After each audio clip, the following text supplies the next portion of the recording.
than appropriate. It's the stress that many of us are feeling, the stacking of stress, in that journey the Lieutenant Governor is talking about over the last 7 years. And I don't think we've given ourselves the kind of grace that we deserve. We never had time to really reflect on everything we've been together. Last time I talked here was 2020. And all of a sudden, everything was virtual. And we came right out of that, and the social unrest, supply chains, inflation, all this stacking of stress. And so I'll try to reflect some of that in my comments today. I'll say things that may be piercing to some of you, but it's not intended to demean, it's not intended to divide, but I'm speaking from my heart. I'm saying what I think, again, with the grace and humility to know that I am constantly a work in progress. I'm learning on this job, 7+ years in, learning every single day, and proud in closing as I jump into the speech of all of you and all that I've learned from each and every one of you, each and every one of you, regardless of your politics, regardless of your faith, regardless of where you live and who you voted for. I just want to express gratitude to every single person in this chamber, every single person that shaped who we are today and what this state represents, not just today, but tomorrow. But first, I appreciate it.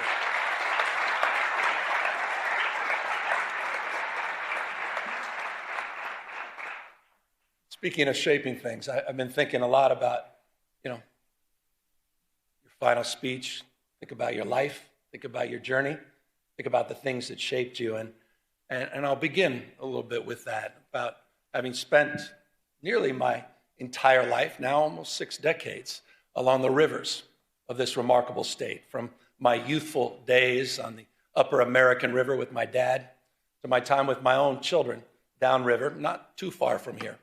Those rivers that have shaped the story, not only my life, but shaped the story of California, a sense of place, from native people shaped by these rivers to men who extracted riches from their silt.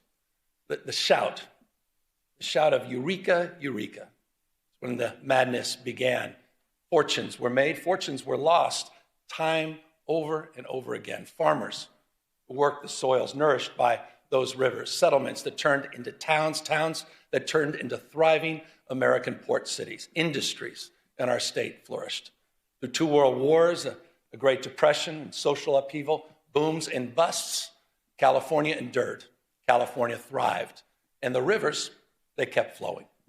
For 175 years, California has been a marvel of invention and reinvention, disaster and recovery, grit and ingenuity.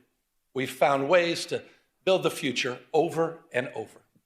But today, that spirit is being tested. We face an assault on our values unlike anything I've seen in my lifetime.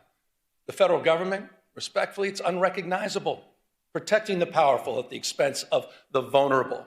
Their credo seems to be about fear, fear of the future, fear of the stranger, fear of change.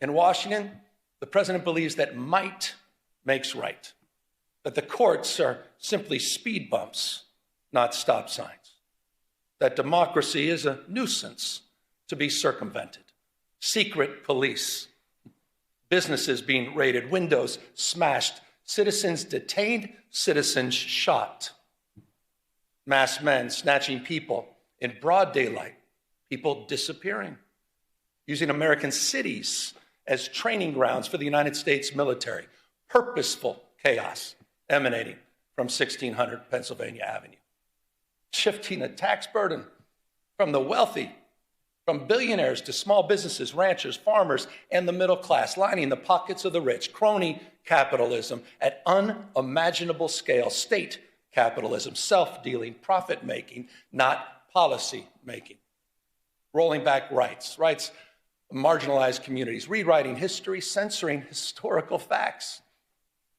Their politics, of some twisted nostalgia about restoring the dynamics of a bygone era. None of this is normal. And it's important to remember at moments like this, the greatest tragedy is not, as King said, the clamor of bad people, but it's the appalling silence of so many good people.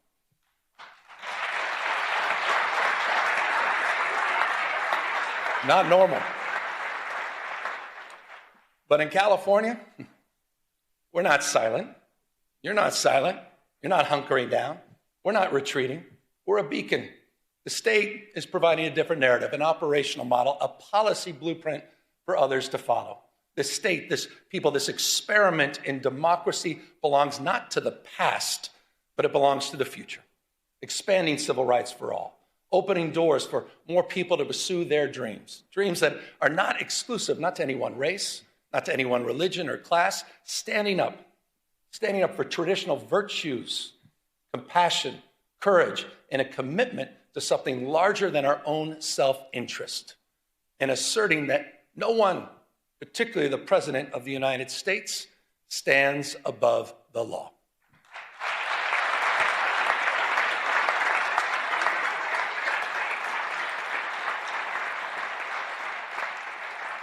We've gone to court. We've gone to court. We've gone to court to protect our people, pushing back against this executive overreach. 52 lawsuits have been filed, funded by you, by the way, in the special session that all of you led. And as a consequence, point of pride for our Attorney General, as a consequence,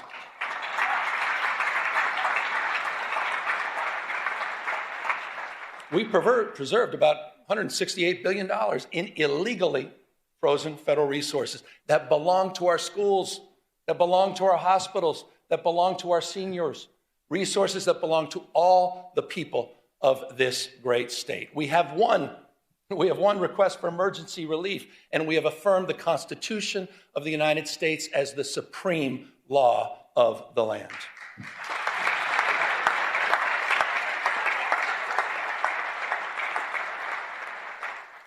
I say this with respect, but mindful. But Mr. President, you can't cut off critical food assistance for millions of people. You can't send the military into American cities without justification. And you cannot cruelly and illegally cut off funding for medical research, homeland security, or disaster response. That is wrong. That is wrong. And you have all stood up. You have all stood up. Our Attorney General has stood up. Our Speaker has stood up. Our Pro Tem has stood up. All of you, on behalf of all people in our state. Proud of that. You should be proud of that.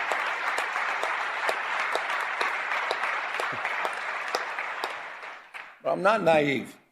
If we're going to keep the faith for the California spirit, we got to do more than just resist what is wrong. We got to keep building what's right. We're not defined, we all know this, we're not defined by what we're against, we're defined by what we're for, opportunity and dignity, derangement syndrome. Look at this state to tear down, try to tack all our progress. But we know the truth. California's success is not by chance, it's by design. We've created the conditions where dreamers and doers and misfits and marvels with grit and ingenuity come to build the impossible. We became a destination for the world's first-round draft choices, the best and the brightest who come here from all over the world for riches and new beginnings. And I'm not just talking about the tech CEOs and the founders in Silicon Valley or the producers and writers in Hollywood. I'm talking about the mechanics in Modesto, the farm workers in Salinas, and the police officers in El Centro. That's what we do, first-round draft choices. Simply no state in America that contributes more, none, to the American greatness. No state builds more ladders to success or sees around more corners. The biggest manufacturing economy constructed here. The most productive agricultural economy grown here. 18%.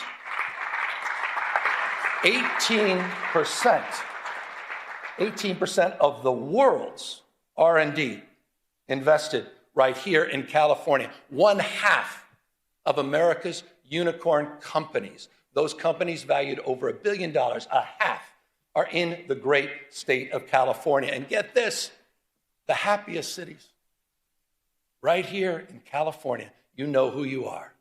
Fremont, San Jose, Irvine, San Francisco, and San Diego, consistently the most happiest places on earth. In your state, I think that matters. And it's interesting, isn't it? Those cities, they have so much in common, don't they? And that's proximity. The one thing they all have in common is proximity to the greatest research institutions in the world, the greatest system of public higher education anywhere in the world, this conveyor belt for talent. A proof point, you all know this, but I want to remind everybody. A proof point, just last year, the UCs, they added an additional 5 Nobel laureates to its roster. 1 out of every 3 laureates here in California. Come on. It's almost too much. I was reading this. I don't see this on some of the cable networks. 13,700 active patents in the UC system alone. That's more than any other system on the globe. We simply have no peers. And this, again, I said it earlier, it's not by chance, it's by design. You've nurtured these steps, big and small. They've emanated from these chambers. You have kept the state stable. You've kept it reliable because you've invested in the California dream. Just last year, building that framework, we worked together to unveil the first concrete economic development blueprint in California's history. It wasn't top down, it's bottom up. It's region by region. Some 10,000 people, remarkable number, participated in the development of this plan. We call it Jobs First. 13 economic and workforce development plans aligned to the universities, aligned to our trade schools. It's a plan that reconciles the macroeconomic story of the world's 4th largest economy, $4+ trillion a year, with the microeconomic reality of 40 million people living here. It's an economic plan that's nourishing. It's an economic plan that's family supporting. For the Central San Joaquin, that means jobs in manufacturing and clean energy, and of course, agriculture. For the Redwood region, it's jobs in tourism and health and forestry and fisheries. For San Diego and Imperial counties, new jobs in high tech, biotech, advanced manufacturing and hospitality. For the Central Coast, new jobs in aerospace, defense, semiconductors, quantum, and ag tech.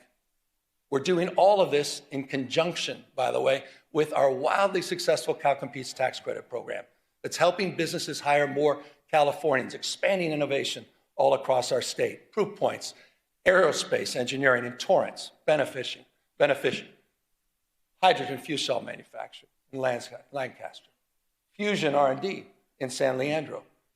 And in Kern County, this is interesting, in Kern County, Mojave, it's the first steel mill built in California in half a century. That's interesting.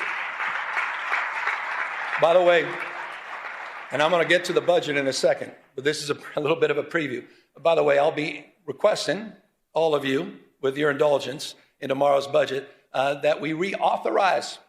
I'll be asking that you reauthorize our tax credit program for an additional 5 years. It is working. You know what else is working? Speaking of tax credits, ever since that first moving image was taken of a horse, some of you may recall this, a horse named Sally in Palo Alto, to the early silent film studios in Fremont in Los Angeles, Hollywood has been one of California's, been perhaps the most California of industries.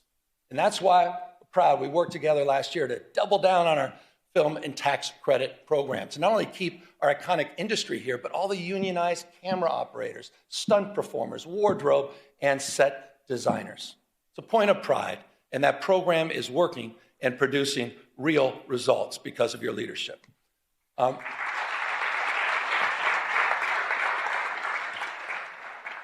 But as we support our proud past, we also need to make investments in our economic future. We're defining the next decade and beyond through robotics and fusion and space and quantum and artificial intelligence.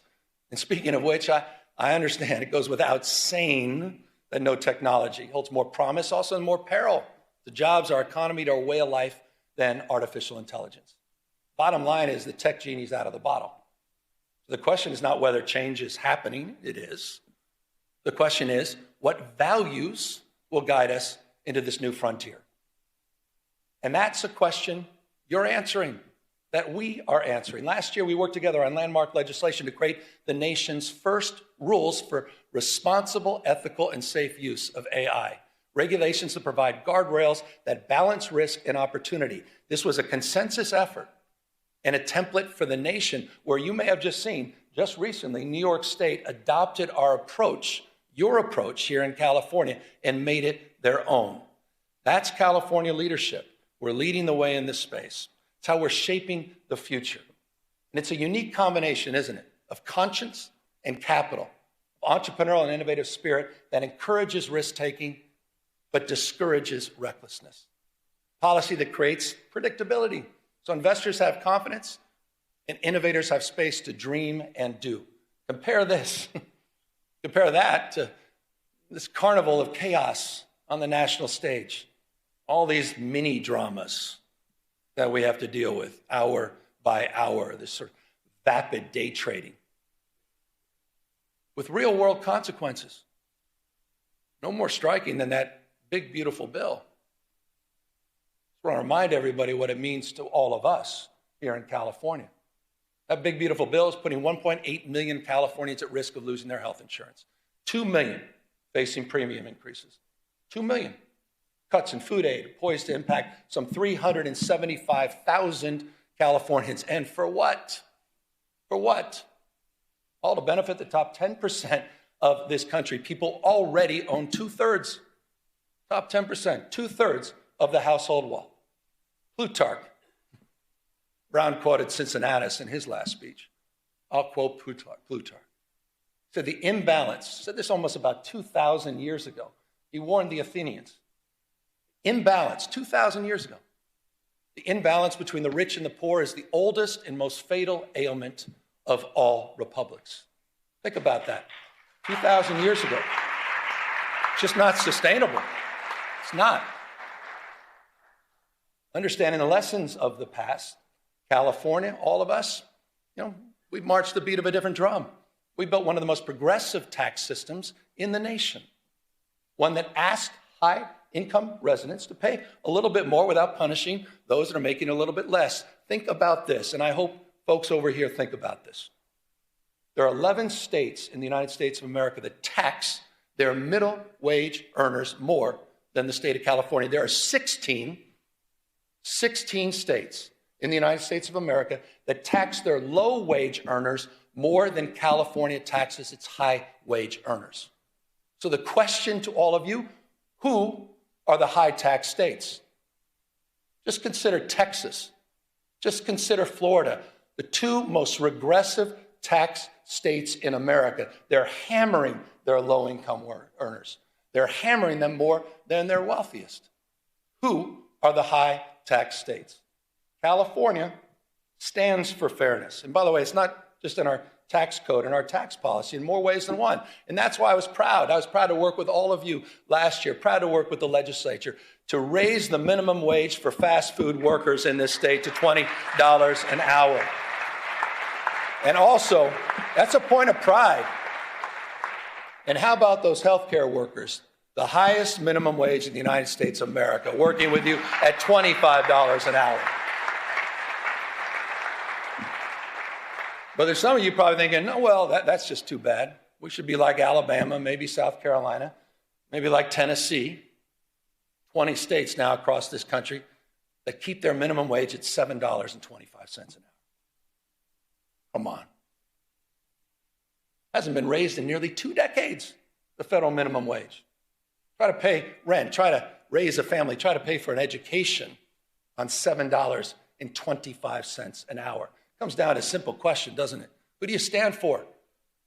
Who do you stand for? Do you stand for the rich and the powerful, the most well-connected? Or do you stand for bus drivers and janitors? Do you stand there with special education teachers that are working overtime to support and raise their families?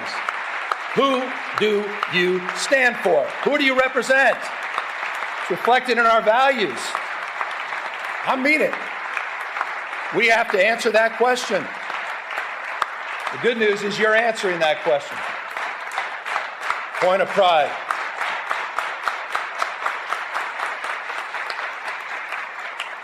California way. I mentioned special education. Now, let's talk about our educators. I'm proud to submit a budget, a little bit of budget speech now. I'm proud to submit a budget tomorrow that has the most significant investments in California's education history. That's a fact. That's happening tomorrow. But this may interest some folks, what I'm about to say. It will be a general fund budget of $248.3 billion. But this is interesting. You may want to write this down. It includes revenues that are $42.3 billion higher than we forecasted. $42.3 billion higher. Why? Why? Because our economy's growing. Our population's growing. Why? Because of the energy and daring of entrepreneurs that are growing and dominating in the industries of the future. As a result of that $42.3 billion windfall, by the way, did not even include the December numbers, which just came in almost $3 billion above projection. Interesting fact. Mindful, as we should be, of the erratic nature of our state revenue and our long-term structural challenges that we will discuss in detail tomorrow in the budget presentation, we're going to rebuild our reserves, $7.3 billion. We're going to pay down long-term pensions, and those obligations, over $11.8 billion, will be met over the next few years, including $3 billion just in next year's budget. Speaking of obligations, I want to broaden this. Some of the work that we've done together. It's the obligation that we have, no greater obligation than to our kids. And back to the issue of education. That's why tomorrow's budget includes a record-breaking $27,418 per student. We have never had per pupil investment as large as that in our state's history. It's also a budget, we got to celebrate our wins. We forget about these things. It's also a budget that fully funds our brand new grade, TK for All, and maintains our commitment at the same time to reduce class sizes. Fully funded. Also a budget that continues our nation-leading investments. And I'm proud. My wife, thank you for the recognition, Mr. Speaker, my wife. But I'm proud, but she hadn't done anything yet. Hold on. But I'm proud of her advocacy and your advocacy, making sure we continue to lead the nation in our investment in school meals. Nearly $1 billion. This is amazing. It's nearly $1 billion breakfast, lunch, and snacks each and every year. We're going to take that to the next level. And it's also, this budget's going to advance the nation's most expansive and audacious plans to eliminate ultra-processed foods at the same time from our cafeteria. California is leading in that space. Now, I say we're leading in that space, but you may have seen the space in that morning paper. You may have seen the space on cable networks, where Donald Trump just announced a couple days ago that he will illegally be cutting all federal funding for TANF and childcare in, curiously, just 5 blue states in America, including California. Just think about that as a value proposition. I'm glad no one applauded that. How the hell can you applaud that? These are cuts that are going to throw parents right in total disarray, forcing them to choose between going to work or taking care of their children. And it'll also be cuts that put at risk, Madam Pro Tem understands this, the most significant expansions of childcare in the United States of America that are happening right here in California. Here's the number. Our investments support close to 500,000 children. 487,000 children are supported through our healthcare expansions in this state, saving families thousands and thousands of dollars a year. That is a point of pride, and it's a point of privilege to acknowledge the leadership of the Women's Caucus, our new pro tem, and many of you for helping make that happen. It's also a point of contrast with the current administration. Child care is economic development. I'm surprised not everybody's stepping up on that one. Maybe we all don't have families. I'm a dad. I appreciate child care. Look, when we talk about saving families money, let's consider the bold commitment we made just a few years ago as well. And that's to bolster after-school and summer school programs. We bolstered them by providing 9 hours a day of enrichment and 30 days of summer school each year. And I'm proud to say that this budget is going to finish the job to make that pledge universal at every elementary school in the state. We will complete that commitment this year.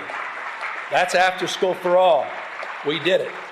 Been promoted for years and years. Look, more hours of enrichment, more literacy coaches, more reading specialists, healthy meals for all, an entire grade for everyone. But we understand it's not just any one of these initiatives on their own. It's also the complete transformation of our campuses through rigorous, relevant, and engaging community schools, one of our most significant achievements over the last few years. I want to remind you, this is important. To date, California's invested $4.1 billion in these life-changing, enriching community schools, supporting over 2,500 campuses throughout the state. And the good news is we're not done. The budget that I will propose tomorrow includes an additional $1 billion to expand thousands of additional high-need community schools in our state. These are working. These investments are working. These investments are paying off. Just this year, this may have gone lost in all the noise, but just this year, we've seen improved academic achievement in every subject area, at every grade level, in every student group, with greater gains of test scores for Black and Latino kids. That happened, and that's happening in California's public educational system. And it's a point of pride. It's a point of pride that those gains are particularly pronounced in Los Angeles, the nation's second largest school district. And I just want to say this to the teachers, the classified employees, and to the parents of LA Unified School kids. You should be very proud of your progress you're making, particularly proud of your leader who's here, the Superintendent of Public Education, Alberto Cavallo, who's here with us today, who's just been doing a remarkable job. Alberto, I appreciate you coming all the way up from Los Angeles.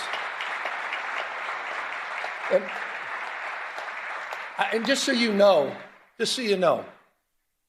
he's only been here a few years, but under his stewardship, the district is outpacing statewide progress. They're exceeding pre-pandemic levels in every category and reaching, get this, the highest levels recorded since the current state assessments were launched a decade ago. Under his leadership, that's happening in the nation's second largest school district. I say this all the time, you're nothing but a mirror of your consistent thoughts. Whatever you focus on, you'll find more of. And I don't think it's such a bad thing that we start focusing on what's right in terms of the investments we made and the return on the investments that we're experiencing. And the superintendent, I assure you, he's the first one to say and acknowledge that we have a lot more work to do. With that, we also have some reforms that I think are long overdue. And I know not everyone may share enthusiasm for these reforms, but I think it's time to modernize the management of our educational system.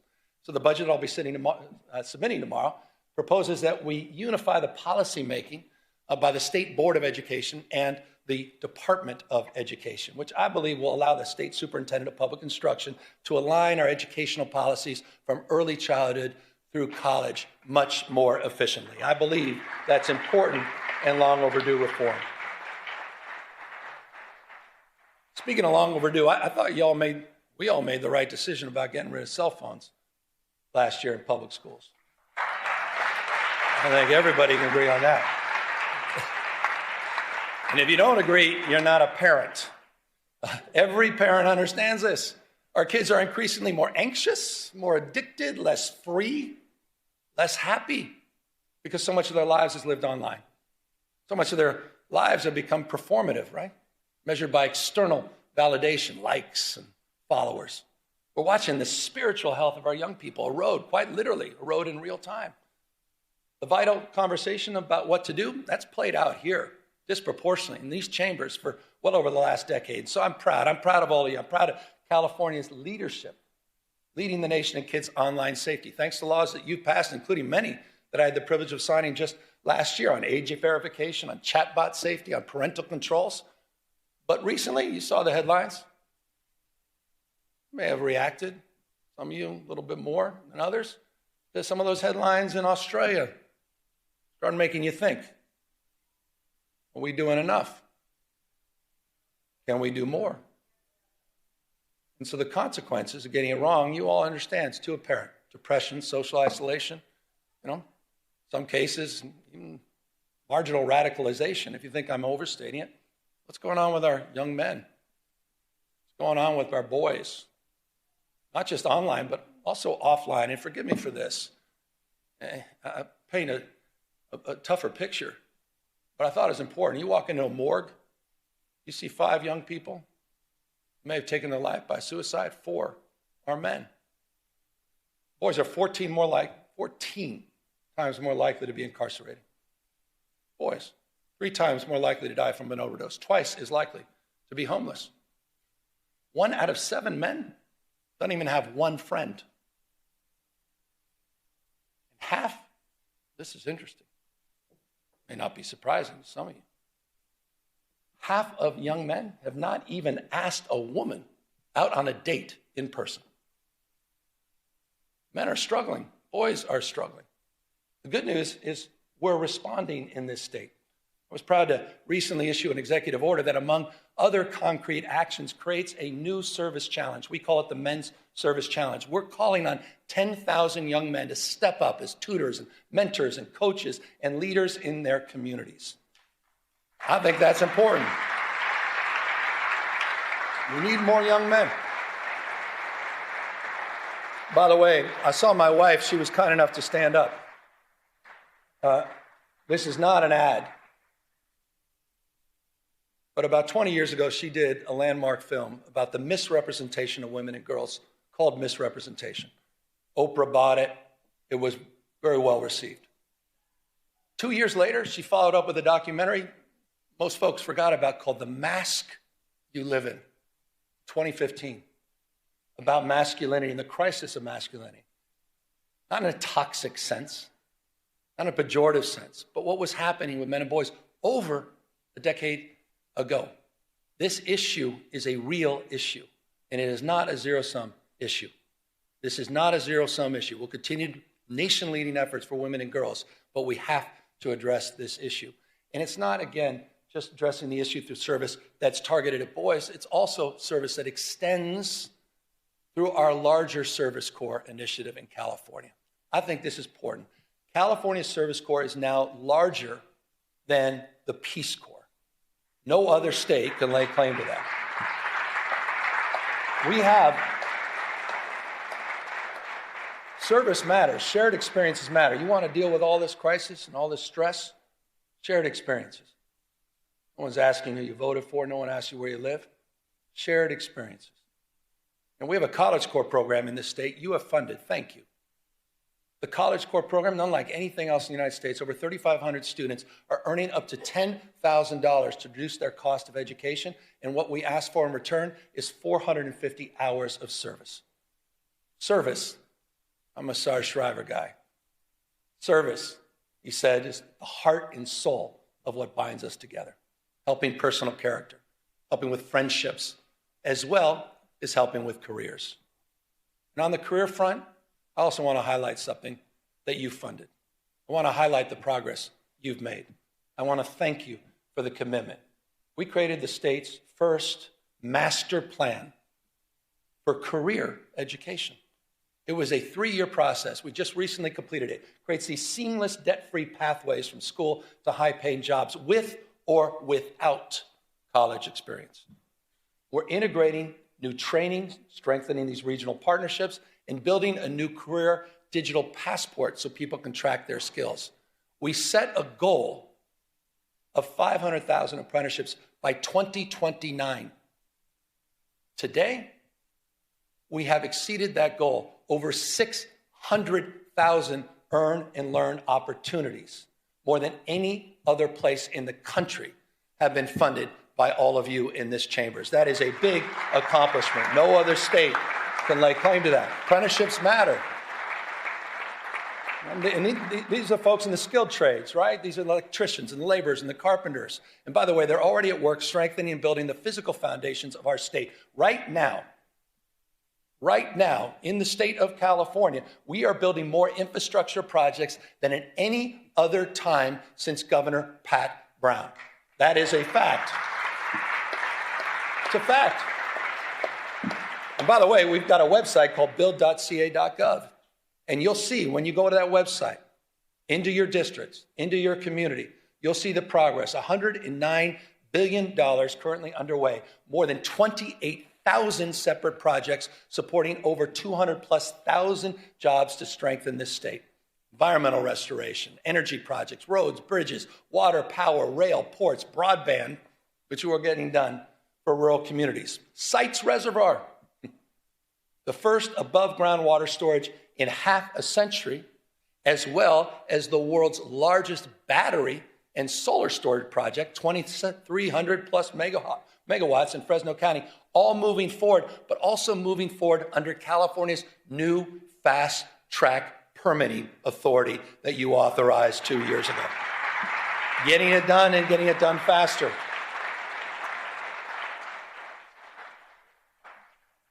I debated whether or not to include this in my comments, but I thought it's important. My gosh, how about mis and disrepresentation? How about mis and disinformation? Pick up on permitting, fast tracking. You know, we're also laying tracks. Laying tracks in the nation's first high-speed rail system.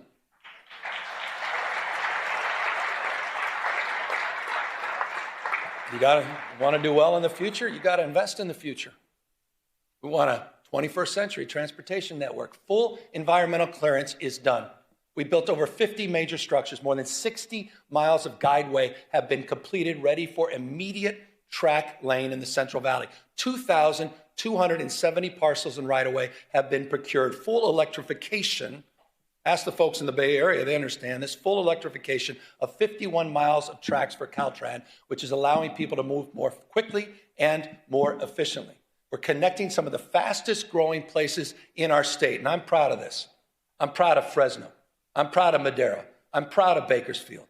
Those are communities we shouldn't be talking down to. Those are communities we shouldn't be talking past. This is one of the great economic investments in those regions of our state, and will make commute times shorter and make life more affordable for the people of the Central Valley, and they deserve it.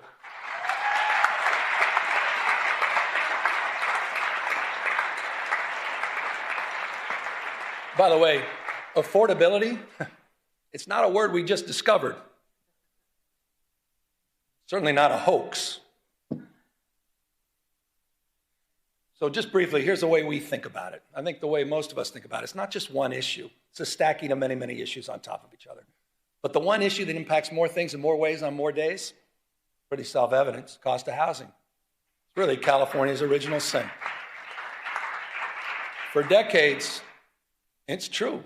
For decades and decades, the California housing reforms have been sort of notable for delay, often even denial. That said, a few years back, we got to work. In 2019, we passed the strongest statewide renter protections in the United States of America. We did that together. In the past few years, we have enshrined the most consequential housing reforms in our state's history. Just last year alone, and I'd have to name check about 20 of you. Scott Buffy among many. But I'd probably lead with those two. I was proud to sign 61 housing reform bills, clearing away regulatory thickets, forcing local governments, often resistance, to get in the game, and modernizing our environmental review. But we obviously have more work to do. And this year, I hope we can work together, legislature, to focus on the cost of construction, focusing on utilizing new building methods and new technology that are worker-centered reforms that must bring our brothers and sisters in labor along with us. We have that opportunity this year. Build on that. There's another area that also requires our, I think, urgent attention, and that's the institutional investors that are snatching up homes by the hundreds and thousands at a time. These investors are crushing the dream of home ownership and forcing rents too damn high for everybody else. And I just humbly submit, I think it's shameful that we allow private equity firms in Manhattan to become some of the biggest landlords here in our cities in California. It's time to tackle that issue, and I look forward to working with all of you to address it. So in the next few weeks, I've heard from a number of you on this, and I think there's some bills in this space. I look forward to working with the legislature to combat this, at the end of the day, it's just monopoly, monopolistic behavior, and strengthen accountability, level the playing field for working families. And that's going to mean more oversight and enforcement, and it potentially is going to mean changing some of our state tax code to make all of this work. Look, Malia liked the word tax. Housing is just one component. Housing is one component on this stack of affordability challenges that we face.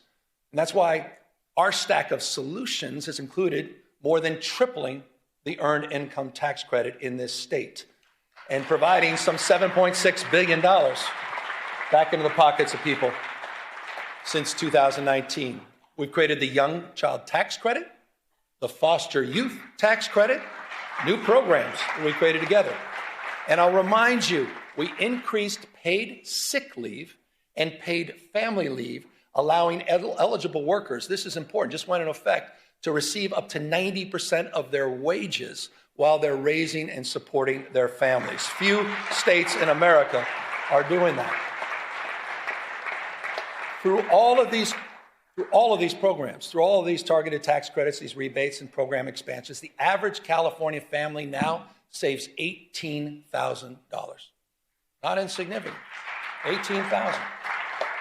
But I also am mindful and recognize that the new cost of eggs is now your energy bill. The number one driver, by the way, number one driver of your increased energy bills over the last decade has been the cost of hardening our infrastructure and other wildfire-related costs. Respectfully, significantly, not exclusively driven by climate change. That's why I was proud to work with all of you to extend our nation-leading Cap and Invest program for another 2 decades. But when we did this, we were mindful of this crisis as it relates to utility bills.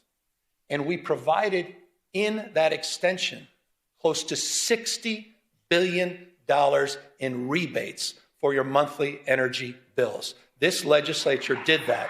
That is a meaningful accomplishment to address the issue of affordability.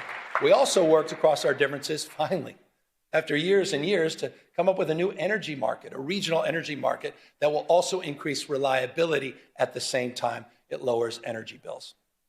By the way, one of the things that's not high, interestingly, unsurprisingly in California, is our uninsured rate. 6.4%, it's among the nation's lowest. In addition to our healthcare expansion, no other state has done more in that space. We also subsidize some 370,000 people to help bring down the cost of their health insurance through Covered California. But respectfully, it's not good enough just to subsidize healthcare costs. We need to lower them fundamentally. And we're doing just that. Working together through our CalRx program, we launched our own generic drug label. Just last week, we released and launched a insulin pen at just $11.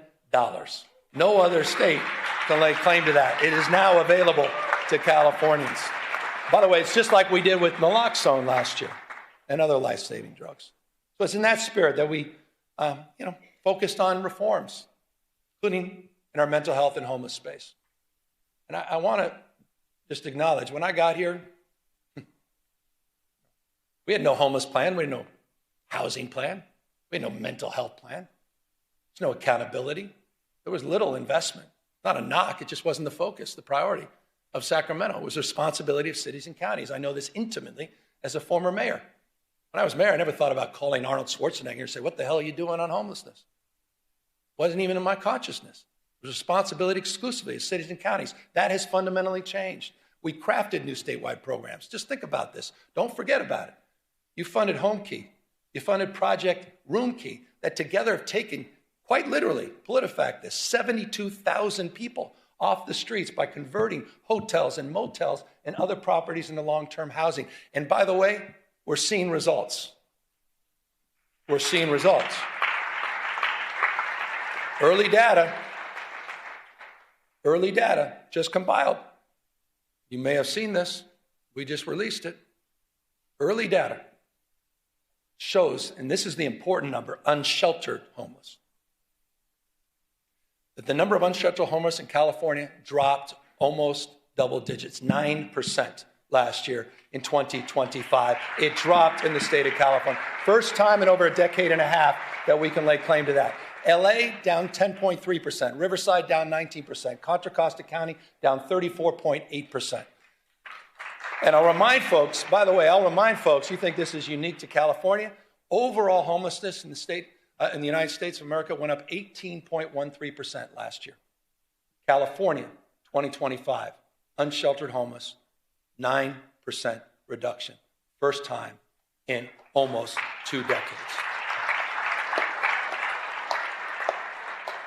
So the investments are paying off, and of course, it's not good enough, particularly for those living on the streets, self-medicating with drug and alcohol addictions, those suffering from bipolar disorder, schizophrenia, and paranoia. But because of your leadership and new tools to address this issue, we've modernized California's landmark conservatorship laws for the first time in over half a century. You created Care Court, a new legal framework to connect people with untreated psychosis to court-ordered services and housing, and the California voters, they did their part. They supported Proposition 1 with a passage in 2024, $6.38 billion. Here's a brief update for folks that just think this is all going to go away on its own and we don't have to make investments. In just 18 months since the voters approved that program, we've already approved 70% of the new treatment beds and slots that were promised under Prop 1. It's the fastest distribution of bond money in California's history. The fastest. 4,000, here's a numeric, 4,236 new locked and unlocked mental health beds, 18,875 new outpatient beds. It's a big deal. And on July 1st, in just a matter of months, this year we'll implement the second phase of Proposition 1 by redirecting $1 billion a year in annual mental health funding for housing and treatment for people living on the streets, providing counties what they've been asking for, $1 billion predictable every year. So I say this with love and respect to the counties. No more excuses. It's time to bring people off the streets and out of encampments and into housing and treatment. No more excuses. You've done your job, members of the legislature. We have. No more. State vision is realized locally. Localism is determinative. Just is, period. That doesn't mean our hands are clean. No one's naive about that. And that's why just since 2021, the state has removed, with your support, some 19,000 encampments.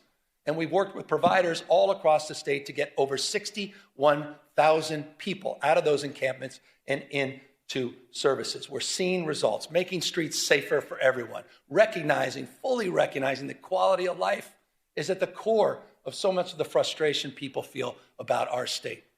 And when it comes to quality of life, when it comes to public safety specifically, let's talk about the facts.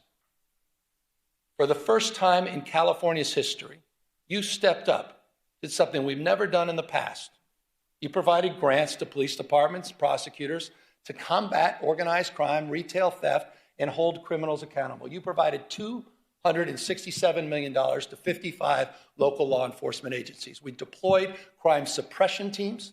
We deployed them in Bakersfield. We deployed them in San Francisco. We deployed them in San Bernardino, in Oakland, and recently, because of the tragedy, the shooting in Stockton, we deployed them there. We're supporting local law enforcement. We're also supporting, with the help of the California Highway Patrol, a force that's been bolstered by the addition of 1,000 new officers. And here are the results.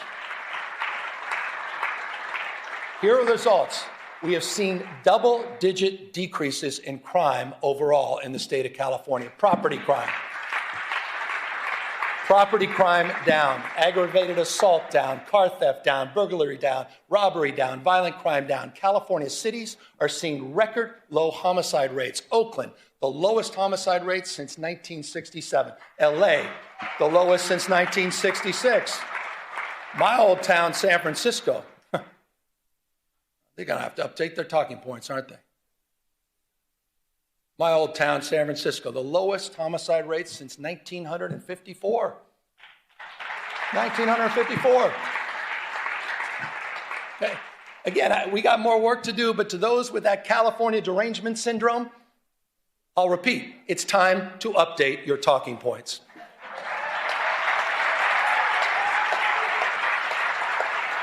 You guys have been working hard at this. No one's walked away from public safety. You guys have been leaning into public safety. We didn't turn a blind eye to this. We invested in it. We did the hard work. We didn't sit by and moralize it. We didn't talk about it. We leaned in. You leaned in. And you're producing real results all throughout the state of California. Proud of that. Well, California remains the most blessed and often cursed place on earth. Profound natural beauty, prosperity, profound natural disasters, testing our spirit, testing our resources. I want to close with two things here. I was down in Belém in Brazil at COP30 recently. It was a climate conference. By the way, the U.S., nowhere to be found. We were a footnote. The United States was a footnote. China, close to 800 delegates. United States, not one, not even a note taker. I want to remind everybody, China today manufactures industrial policy, manufactures 70% of the world's electric vehicles. They're flooding the global market with increasingly high quality and inexpensive cars. And I just want to say this clearly, so it explains a little bit about our rationale. This is not about green power. This is about economic power. They are dominating the space. They're locking in markets. They're locking in supply chains. They're locking their influence all across the globe. They're cleaning our clock. But in California, we're not bystanders. We've already seen 7 times more clean energy jobs than fossil fuel jobs in the state of California. And last year alone, the 4th largest economy in the world, using 100% clean energy, 4th largest economy in the world was run on 100% clean energy for at least a part of 9 out of 10 days. Think about that. It's unprecedented. Unprecedented. Almost 9 out of 10 days. 2/3 today, 2/3 of our energy comes from clean sources. Solar, hydro, comes from wind, and geothermal comes from nuclear power. And just last year, California finally ended its use of any coal-fired power. None. We're in the how business. We're proud to be in the how business, and we understand something that increasingly people are starting to understand, at least people that are open to argument, interested in evidence. That climate risk is financial risk. That climate risk is becoming uninsurable. That's why in California we're making our homes and communities more resilient to heat and fire. That's why we're working with our insurance commissioner. A lot of work to do here. Talk about grace. Working with our insurance commissioner to protect homeowners from unpredictable rate increases and cancellations. We became the first state, you, together, we became the first state in the country to require insurers to lower insurance for home hardening upgrades. That is not the case in any other state. And in the last few months, this is important, in the last few months, 6 insurance companies announced their commitment to remain in or expand coverage here in California. Again, a lot more work to do.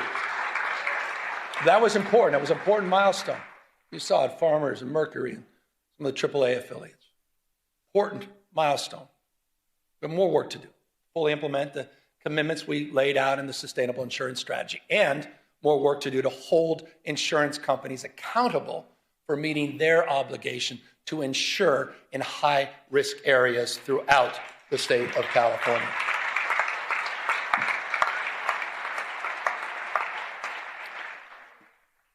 want to end with this. I was down in LA yesterday, got back last night, and those insurance stories, they self-evidently, unsurprisingly, were front and center with those survivors that I met. And let me remind everybody, I think it's important. I want to remind everybody what happened a year ago. Put it in perspective. Between January 7th and January 22nd, 48,000 acres burned, the size of 3 Manhattans. 3. Communities torn asunder, Palisades, Altadena, Malibu, Pasadena's. Fires took the lives of 31 people. 31. Destroyed 16,000 structures. So on the sober anniversary, it's not only right that we honor the lives lost, but we also honor the lives of some of the remarkable heroes and leaders, the first responders and firefighters that faced unimaginable conditions.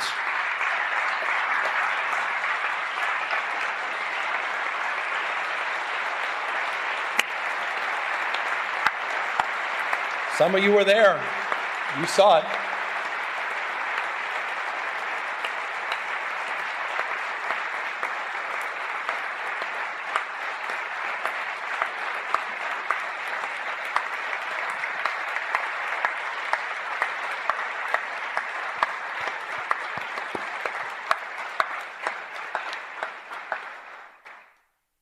$16,000 at peak, 16,000 personnel working in the arena, the theater of fires, 16 plus large-scale fires. Remarkable. It was a firestorm, I'll remind you, in the middle of winter. Hurricane force winds attached to a fire. What they did, I don't need to say it, you just demonstrated, was miraculous, it was heroic. They battled these impossible conditions in the wind and in the dark, flying dangerous night missions over the firestorm. CAL FIRE, as you saw a moment ago, is in the audience, but you know who else was up there? And thank you for applauding the community groups and the business owners, and most importantly, can you just stand up? And I'd ask you all to stand up again. The survivors of the Eaton and Palisades fires. Would you all just stand up? And thank you for your courage. Thank you for your resiliency. Thank you for your strength. We haven't forgotten about you. We won't forget about you. You said we had your back, and we mean it.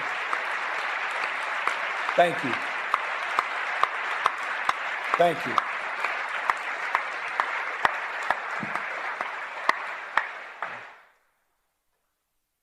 It's always difficult sometimes to talk about this because we were in roundtables, Jen, members of my administration yesterday talking to survivors, and it's called comfort when you say we have the fastest debris removal in U.S. history, which is true. Fact. We provided mortgage relief. You provided $2.5 billion of grants and funding. I've signed 27 executive orders. You've passed dozens and dozens of bills to reduce and remove, reduce time, reduce red tape to allow survivors to rebuild much more quickly. And it is true at this time, 14,000 structures in the Paradise fire. There were only 385 permits, 16,000 structures. We've over 2,500 permits in LA, but it doesn't mean anything if you're not one of the beneficiaries of that. And so we recognize that it's not good enough. And it's not nearly good enough. And that's why we need to do more to turbocharge the efforts to rebuild these communities. And that's why I'll be asking you, and it's in the budget we'll promote tomorrow, to focus on a new rebuilding fund that will help close the gap. This is the biggest challenge. Close the gap between insurance payouts and the cost of rebuilding. This will help get survivors back in their homes much, much faster. But I'd be remiss. Contrast these efforts with the President of the United States. Been a year. Contrast these efforts to Donald Trump's. His complete failure to act. He's even refusing to send a disaster recovery request to Congress of $33.9 billion. By the way, that request supported by every member of the California delegation. Every Democrat, every Republican. We lost someone I thought was a wonderful human being, Doug LaMalfa. I was engaging with him on water policy just last week. Doug had our back. Doug was there in the first round. Doug met with us. Doug said, we don't play politics with this. It's time for the President of the United States to act like the President of the United States, all the United States of America, to fulfill his promises that he made, to deliver for the people of Los Angeles.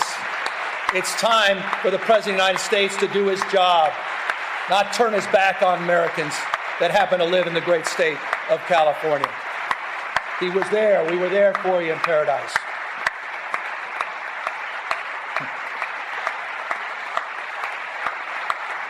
The United States of America. The United States of America.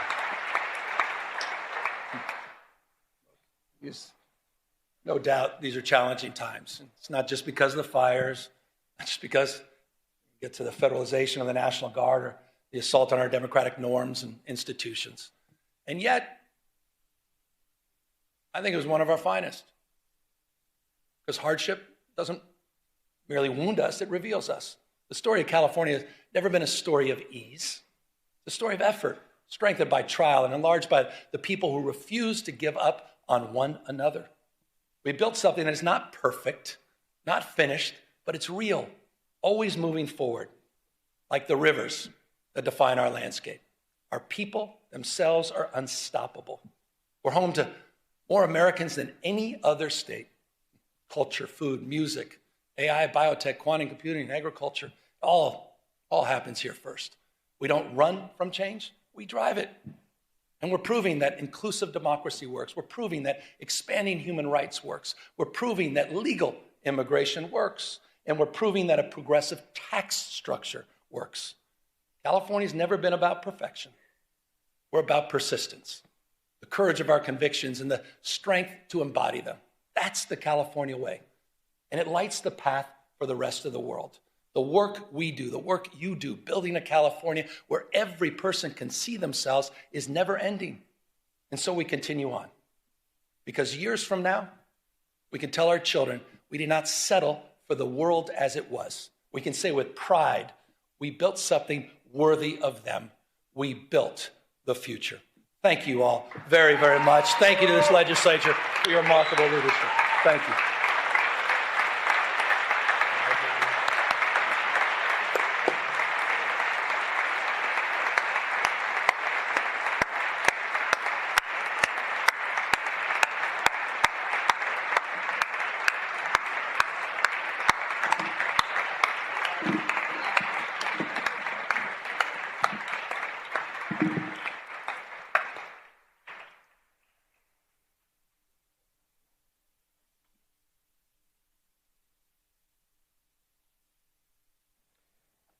We thank you, Governor Newsom.